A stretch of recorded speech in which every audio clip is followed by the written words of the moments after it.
হাসির রাজা, জ্ঞানের রাজা, রসিক রাজা। অনেকদিন কৃষ্ণচন্দ্রকে জব্দ করা হয়নি যে, মনটা তাই কেমন যেন উসকুস উসকুস করছে। সেটা তো গোপালের জন্যে।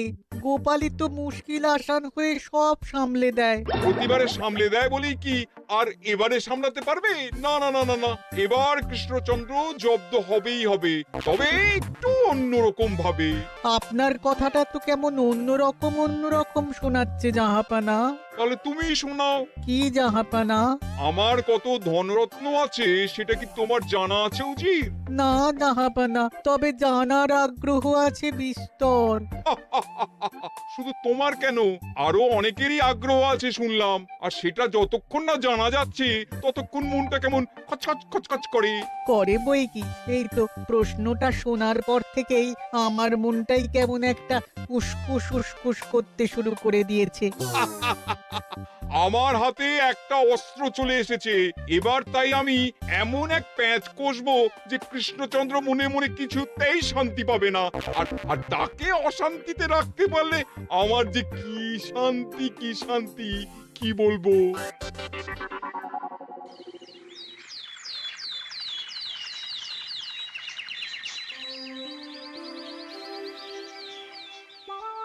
কি যে বলি, মানে এমন আমন্ত্রণ পেলে তো আর না বলা যায় না। যে আমন্ত্রণ পত্র পেয়ে আপনি এত উল্লসিত আনন্দিত, সেই আমন্ত্রণ পত্র কার মহারাজ? আমার অনুমান এই পত্র নিশ্চয়ই নবাবের। তোমার অনুমান একেবারে সঠিক রাজ্যতীষী। উমা, তাই বুঝি আপনি এত খুশি? সব দেখে শুনে আমারও তো খুব আগ্রহ জাগছে। সে তো জাগবেই, তবে আগে ভাগেই বলে না দিয়ে আমি দেখছি কার কেমন সব চিন্তা ভাবনা মাথায় আসে। খবর তো একটা আছেই মহারাজ, তবে কথাতেই আছে না, যত হাসি তত কান্না, তাই ভালোর বদলে খারাপটাই মনে আসছে যে বেশি করে। বোঝো ঠেলা, সবকিছুতেই খালি ঘেঁটে দেওয়া। সত্যি গোপাল, আজকাল যেন সবেতেই তুমি নেতিবাচক কথা বলো। এটাই তো গোপালের স্বভাব মহারাজ। সে যাই হোক, গোপালের অকর্মণ্যতা টের পেয়েই বোধ হয় নবাব শুধু আমাকে আর মন্ত্রীকে মুর্শিদাবাদে যাওয়ার নিমন্ত্রণ করেছেন।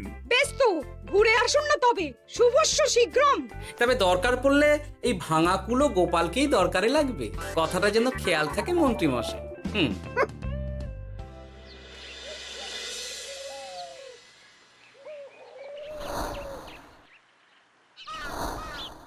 খেয়াল করেছো গিন্নি, আজকাল আমি কেমন কথায় কথায় গোপালকে চুপ করিয়ে দিচ্ছি। কেন গো, কি হলো আবার? হবে আবার কি, নবাব বাহাদুর আমাকে আর মহারাজকে নিমন্ত্রণ করেছেন তার খাস মহলে। ও শুনে যে আমার কি আনন্দ হচ্ছে। ও তাহলে এই ব্যাপার। আস্তে গিন্নি আস্তে, নবাবের ধন সম্পদ দেখার শখ মহারাজের অনেক দিনের। আমি শুনেছি নবাবের ওই খাস মহলের ভেতরেই নবাবের গুপ্ত কক্ষ আছে, যেখানে নবাব হীরা জহরত এসব রাখেন। একা তো সেখানে যাওয়া যাবে না, তাই এই মহারাজকে নিয়ে তুমি মুর্শিদাবাদে যাবে? শুধু যাবো তাই নয়, নবাবের গুণকীর্তন করে তার মেজাজ এমন ভালো করব যে নবাব সেখান থেকে কিছু দান খয়রাত করে ফেলবেন আমাকে। তাই নাকি? তবে না তো কি, গোপাল তো খেতে পাবেই না, গন্ধও শুঁকতে পারবে না। তুমি তো বারবারই চেষ্টা করো গোপালকে সরিয়ে দিয়ে বাজিমাত করতে, কিন্তু শেষ পর্যন্ত চিৎপাত হয়ে যাও। গোপালই তো তখন উদ্ধার করে, সেটা তোমার খেয়াল আছে তো? আমার মাঝে মাঝে সন্দেহ হয় গিন্নি, তুমি তলায় তলায় দল বদল করে গোপালের দলে চলে যাওনি তো?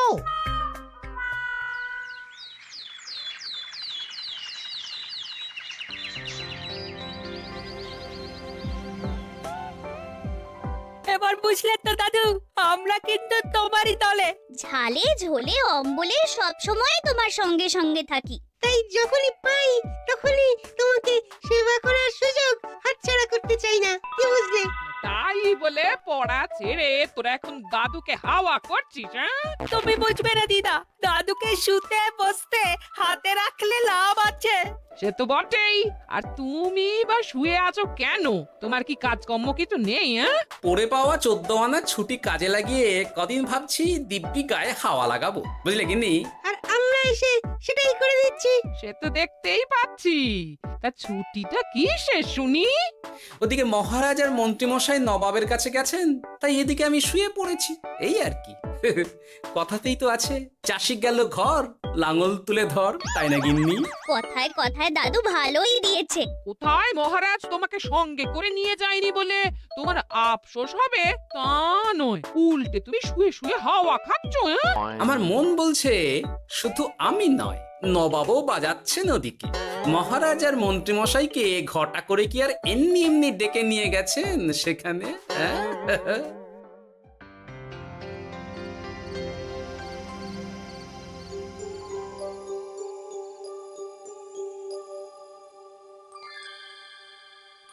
ডেকে নিয়ে এসে নবাব যে ঠিক কি করতে চাইছেন সেটাই তো বুঝতে পারছি না। অত বোঝার কি আছে মহারাজ? খাবো, শোবো আর গুপ্ত কক্ষে ঢুকে নবাবের সঞ্চয় দেখব, তাহলেই তো হবে।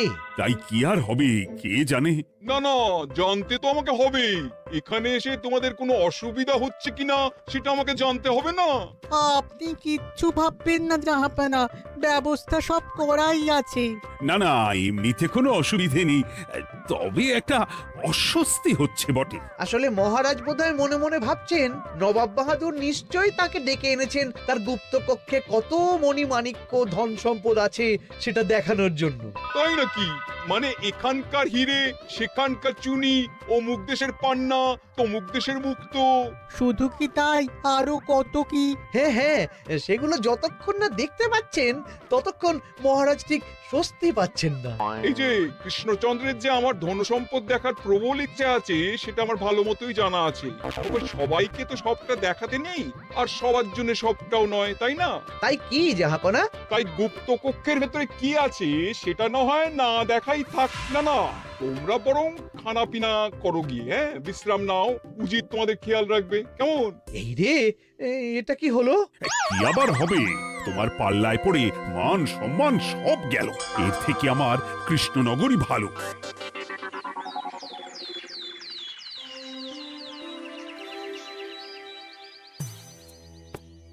মুর্শিদাবাদ থেকে ফিরে আসার পর থেকেই কেমন থমথমে মুখ করে বসে আছেন মহারাজ। ব্যাপারটা কি? খাতির যত্ন কেমন হলো মহারাজ? কোনো ত্রুটি ছিল নাকি? না না, তেমন কিছু নয়, তবে যে উদ্দেশ্যে নবাবের কাছে যাওয়া সেটাই তো সফল হলো না। গুপ্ত কক্ষে ঠিক কি কি ছিল সেটাই তো জানা হলো না, তাই না মহারাজ? উদ্দেশ্যটা আসলে কার ছিল সেটা আমি এখন ঠিক বুঝতে পারছি। তোমাকে আর সাফাই দিতে হবে না। সেই বুঝবেন, তবে দেরিতে বুঝবেন। কি আর করা যাবে, ফলে যা হওয়ার তাই হবে। না না, তাই বলে নবাব যেভাবে তার গুপ্ত কক্ষে ঢুকতে না দিয়ে আমাকে অপমান করেছেন সেটা আমি মোটেই মেনে নিতে পারছি না। মহারাজের এই অপমানের শোধ তুলতে পারে একমাত্র গোপাল, আমি নিশ্চিত।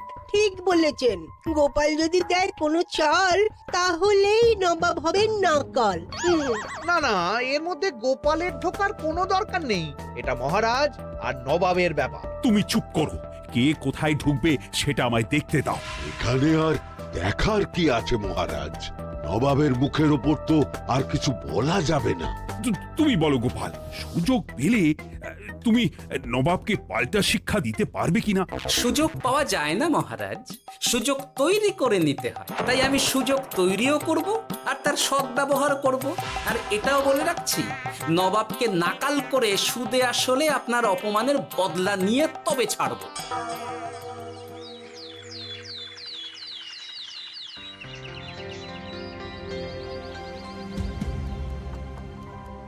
কি হলো জাহাপানা, আপনি যেমনটা চেয়েছিলেন তেমনটাই তো হলো। মহারাজ কৃষ্ণচন্দ্র মনের কথা মনেই চেপে রেখে মুখ চুন করে পালালো, তারপরেও আপনার মন ভালো নেই? না না হুজির, ঠিক জমলো না। তার উপর আবার এই বেনামি পত্র। সে কি, মহারাজ কৃষ্ণচন্দ্রকে অপমান করে তাড়িয়ে দেওয়ার পরেও জমলো না? হ্যাঁ, আর কোন পত্রের কথা বলছেন জাহাপানা? কে পাঠিয়েছে, কোথা থেকে পাঠিয়েছে কিছুই বুঝতে পারছি না। তবে দু চার কথা যা লেখা আছে এতে, তাতেই তো চোখ কপালে উঠেছে। আমার খাস মহলের ব্যবস্থাপনায় নাকি ত্রুটি আছে।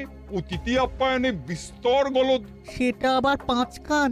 এই না মানে 1 কান হলো কি করে? কানাকানি হোক বা না হোক, জানাজানি হতে কিন্তু দেরি নেই। নাও থালা সামলাও, এদিকে গোপালও এসে হাজির। এমনি এমনি কি আর এসেছি জাহাপানা? আসলে মহারাজ এসে আপনার খাস মহলে ছিলেন বটে, তবে যে শয্যায় মহারাজকে শুতে দেওয়া হয়েছিল সেটা ছিল অসমান আর শক্ত। তাই আমি ছুটে এসেছি আপনার এইরকম নিম্নমানের সামগ্রী আর ব্যবস্থাপনা দেখার জন্য। এখানে আবার দেখার কি আছে? সবাই তো জানে নবাবের ধন সম্পদের কথা, এবার না হয় আমি নবাবের দৈন্য দশার কথা জানাবো সবাইকে। এইসব কি হচ্ছে কিছুই তো বুঝতে পারছি না। প্রথমে এই পত্র, তারপর গোপালের অভিযোগ এই মাত্র। না না না না, এই রকম হতেই পারে না। কি হতে পারে না জাহাপনা? আমার শয্যায় কোনো গলদ নেই, আর এটা শুধু তুমি চোখেই দেখবে না, একবার শুয়েও দেখবে। আজ রাতটা তুমি আমার খাস মহলেই কাটাবে, আর ওই শয্যাতেই শোবে। হ্যাঁ, এই রকম করবেন না জাহাপানা, গোপালকে বিশ্বাস নেই, কখন যে কি করে ফেলবে তখন দেখবেন মাথা চাপড়াতে হবে। তবে এটাও শুনে রাখো গোপাল, যে গুপ্ত কক্ষ আছে যেখানে হিরে জহরাত প্রসাধনী সামগ্রী ইত্যাদি প্রভৃতি রাখা আছে, তার দরজা কিন্তু কোনো মতেই খুলবে না। সত্যি কথা বলতে কি, সেই গুপ্তকক্ষ দেখার স্বাদ আমারও ছিল বটে, তবে কি আর করা যাবে, নবাব যেমন বলবেন সেটাই মেনে নিতে হবে। তবে মনটা আনচান করবে, এই আর কি।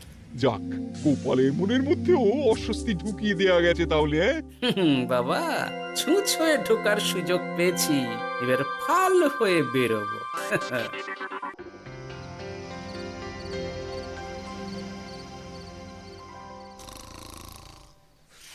আপনি কিচ্ছু ভাববেন না জাহাপানা, গোপালকে আমি চোখে চোখেই রেখেছি।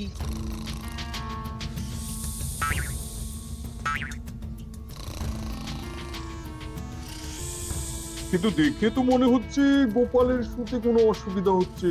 তা কি করে হয় জাহাপানা? অবশ্য কায়দা করে গোপালের মনে যে গুপ্ত কক্ষের ভাবনা ঢুকিয়ে দিয়েছেন, হতে পারে তার জন্যই সে আনচান করছে।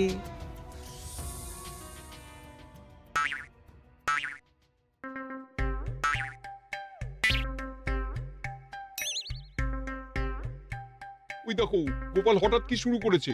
তাই তো, কিন্তু কি করতে চাইছেটা কি? কি হলো গোপাল, কিছু বলবে নাকি?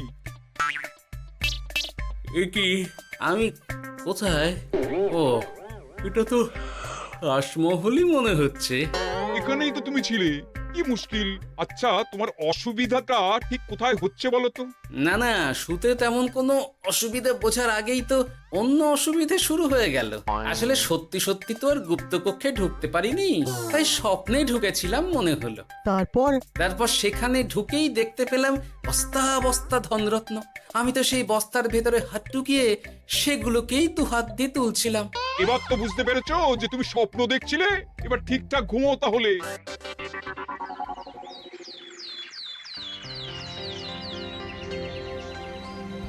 কাল রাতে গোপাল আচ্ছা ঝামেলায় ফেলেছিল। কবে ফেলে না জাহাপানা? আমাকে নিয়েই আলোচনা চলছে মনে হচ্ছে। ভুল কিছু মনে হয়নি, সে যাই হোক। এখন বলো দেখি, খাস মহলের শয্যাটা কেমন ছিল কাল রাতে? সে আর কি করে বলি জাহাপনা, স্বপ্ন দেখার চক্করে ঘুমের দিকে তেমন মন দিতে পারিনি যে। গোপাল মানেই গোলমাল, আবার বাহানা দিতে শুরু করেছে।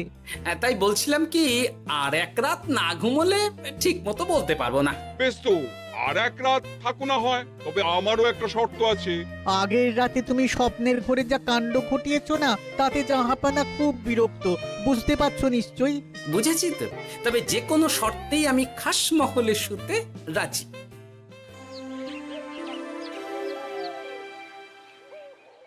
আমার এক কথায় রাজি হয়ে গোপাল নবাবের কাছে ছুটে গেল, কিন্তু কই, এখনো তো ফিরে এলো না। এমনও তো হতে পারে মহারাজ যে নবাব গোপালকে আটকে রেখেছেন। হ্যাঁ, কেন?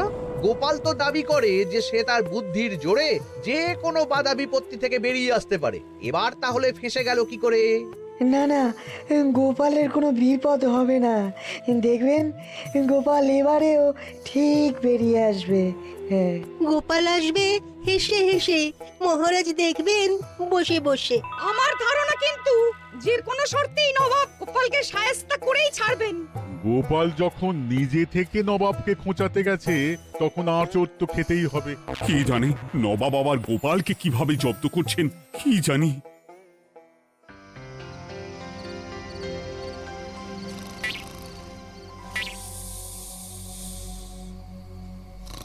ব্যবস্থাপনায় কোনো ত্রুটি নেই জাহাপানা, তবে আজ গোপালকে না আচ্ছা জব্দ করা হয়েছে জাহাপানা। গোপালকে আজ আর বালিশ দেওয়া হয়নি। এমনটাই তো নির্দেশ দিয়েছিলাম। দেখি আজ মনে হচ্ছে গোপাল বিশেষ ট্যাপও করতে পারবে না। কিন্তু এ কি, গোপাল যে আবার উসখুস করছে। তাই তো দেখছি। এক্ষুনি গোপালকে ঘুম থেকে ডেকে তুলে দিতে হবে, না হলে আজ আবার একটা অনিষ্ট করবে। না না, আজ আর কিছুই করতে পারবে না, বালিশই তো নেই।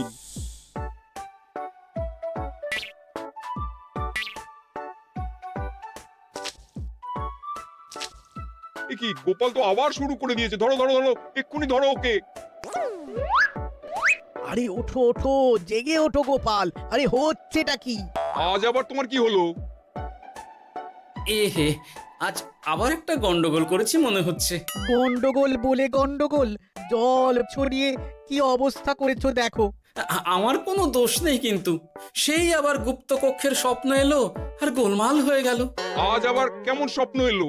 গুপ্তকক্ষের যেদিকে আরব আর পারস্য দেশের আতরের সম্ভার ছিল, স্বপ্নে সেই দিকে ঘুরছিলাম আজ। সেগুলো ছড়িয়ে ছড়িয়ে দেখতে দেখতেই স্বপ্ন ভেঙে গেল। বটে, দাঁড়াও, কাল সকালই তোমার ব্যবস্থা হচ্ছে।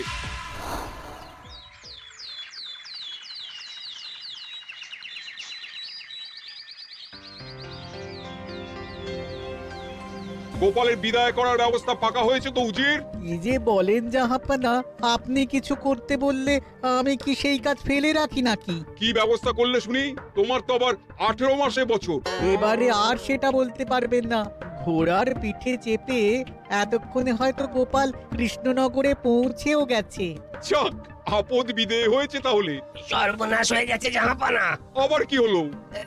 গোপাল তো ওই খাসমহল ছেড়ে যায়নি, উল্টে কোথা থেকে একটা ওই ঢেড়া জোগাড় করে এনে ওই সবকিছু ঘেঁটে দেওয়ার চেষ্টা করছে। বোঝো ঠেলা, এবারে নবাবই দেখুক কি করে সামলাবে।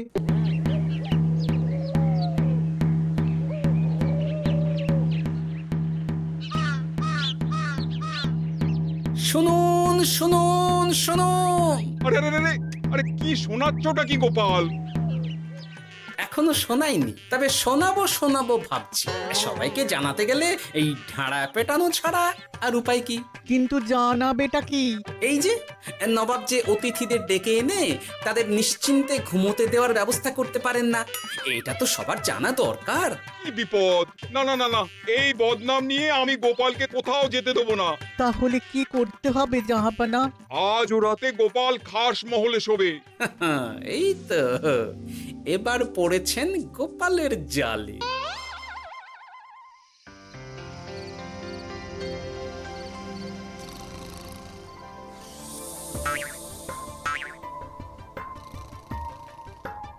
আজ গোপাল নিশ্চিন্তে ঘুমোবে। স্বপ্ন অস্বস্তি হওয়ার মতন কিছুই হবে না আজ। গোপালকে ভরসা নেই জাহাপানা, কখন যে কি করে ফেলে বলা তো যায় না। না না, আমি নিশ্চিত আজ আর কিছুই হবে না।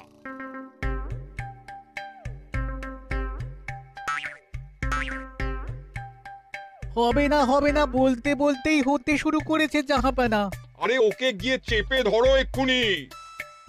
ঘুমের ঘোরে আবার কি করছো গোপাল? এবার আবার কি হয়েছে? আবার কি স্বপ্ন দেখছিলে নাকি? কি মুশকিল হলো বলুন তো দেখি। গুপ্তকক্ষে ঢুকতে পারিনি, কিন্তু তার স্বপ্ন দেখা তো থামছে না। তার মানে?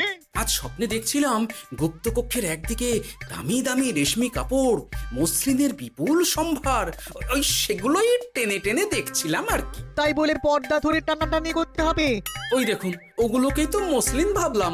না না না না, এবার আমি মনে মনে স্থির করে ফেলেছি এই ঝামেলা থেকে বেরোবার একটাই উপায়, আর সেটাই এবার আমি করব।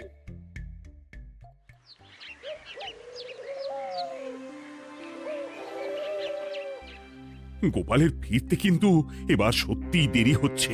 দেখুন, হয়তো গোপাল বেশি বাহাদুরি দেখাতে গিয়ে ফেসে গেছে। হেসে নয়, এই যে কেমন হেসে হেসেই এসেছি দেখুন। এই তো গোপাল ফিরে এসেছে। শুধু ফিরেই আসেনি, তার সঙ্গে আরেকটা সুসংবাদও নিয়ে এসেছি। হ্যাঁ, সেটা আবার কি? আমার প্যাঁচে পড়ে নবাব শেষ পর্যন্ত বাধ্য হয়েছেন গুপ্তকক্ষ খুলে দিতে, সঙ্গে কিছু উপঢৌকনও দিয়েছেন। ব্যাপারটা ঠিক কেমন করে কি হলো বলো দেখি। বলছি মহারাজ, নবাব বাহাদুর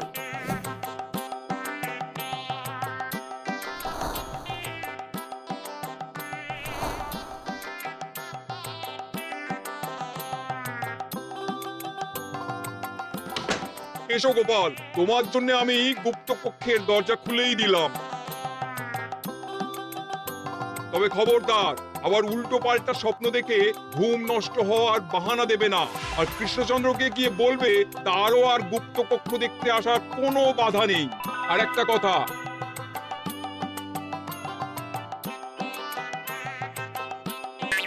এইসব নিয়ে খুশি থাকো, তবে নবাবের খাস মহলের নিন্দে করে আবার ঢেঁড়া পিটিও না যেন। এমনিতেই সেই অভিযোগপত্র নিয়ে নবাব বাহাদুর চিন্তিত।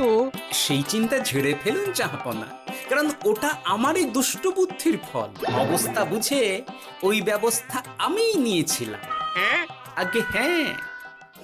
সাবাস গোপাল, তুমি তাহলে শেষমেশ যে কোনো উপায়ে নবাবকে মাথা নোয়াতে বাধ্য করলে। আপনাকে কেউ অসম্মান করলে আমি যে নিজেকে সামলে রাখতে পারি না মহারাজ। সত্যি গোপাল, তোমার তুলনা হয় না।